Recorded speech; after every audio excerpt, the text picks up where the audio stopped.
Doctor Babasaheb आंबेडकरांनी मनुस्मृती जाळून तरी पण ती मनुस्मृती आजही वरती तोंड काढत आहे. त्याच्यामुळे आपल्याला पुन्हा पुन्हा ती जाळावी लागणार आहे.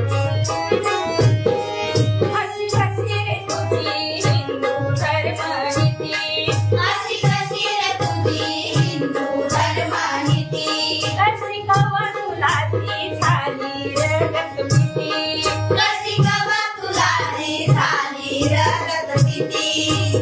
एक भारत असूनी, एक भारत असूनी कोटी कोटी कुळ, कीड लागली तुला चातुर्य